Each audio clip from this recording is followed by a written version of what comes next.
Hello guys, this is me Sim Orahara, and in this video I will be talking about what I consider the 5 most useless Bankai in Bleach. Not because they are not powerful, but rather because it takes a lot of conditions and circumstances for them to be useful, and even with those conditions met, the Bankai efficiency remains unsure, or simply because the Bankai's ability are not that big of deal, where you find that some Shinigami's Shikai can be more efficient than their Bankai.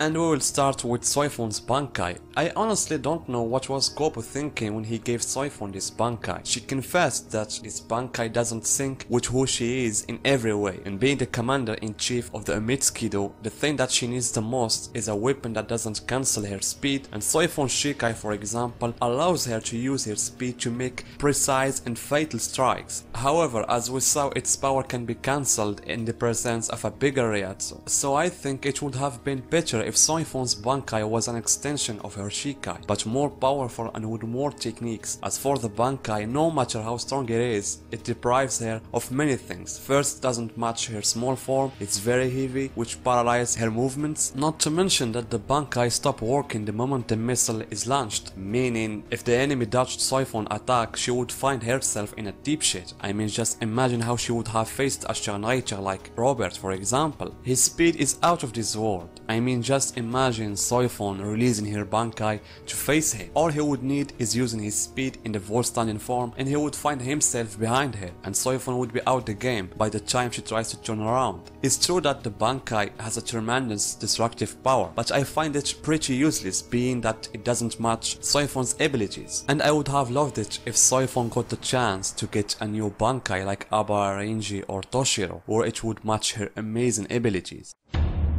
First and foremost, I will be talking just about Sajin normal version Bankai, not the one that appeared in the last arc, because that version needs a sacrifice, and Sajin paid a high price for it. And the reason why this Bankai made this list because of its enormity, which makes it an easy target, and also how easy it to dodge its attacks, because it's very slow. And the worst is that the fact that Sajin is linked to Kokujo Tengemyo, meaning if the latter suffers any damage, so will Sajin, and vice versa. Meaning, as an opponent, I won't have to fight Kokujo Tengemyo, I only need to attack Sajin himself, like Aizen did. And this is where the problem of this Bankai.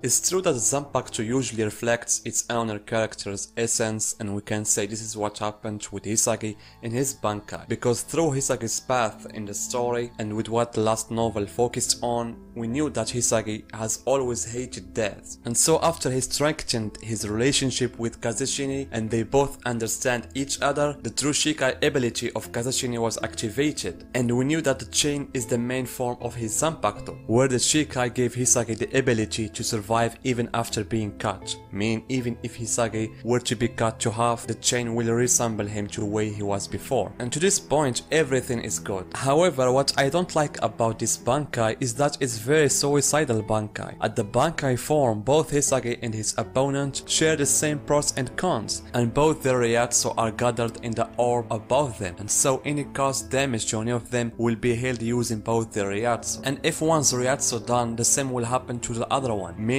if Hisagi released his Bankai and he was alone and wanted to literally kill his enemy, he would have to die as well. So why all these complications? And as I said, I'm aware that the Bankai is a reflection of Hisagi's inner desires, but as a practical ability, it can be very complex and can cause damage to Hisagi before his enemy. But if you compare it to Hisagi's Shikai, you would conclude that the latter is more efficient.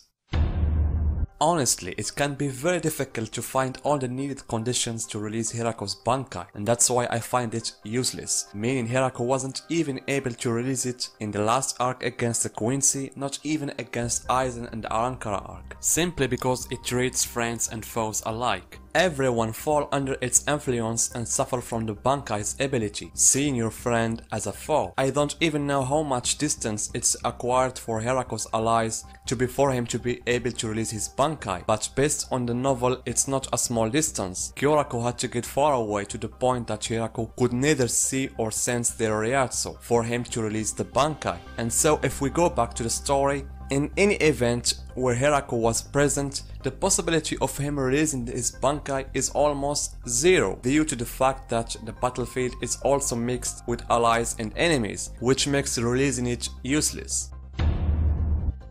This Bankai is literally useless. The Bankai is a huge jaw that comes from the ground and devours everything, whether it's an ally or enemy, in an area as big as the city. Not even that, he also needs 6 months to be able to release it again, and so another destructive Bankai that doesn't differentiate between allies and enemies, and can only be released twice a year. It suffices to know that the Rome 46 forbade the Kenpachi from releasing his Bankai in the city. We also know that Asashiro defeated him because he couldn't release his Bankai. So guys, this was my list. What about you? Do you find any other Bankai useless, and why is that? And by the way guys, my next video will be something very big, so wait for it.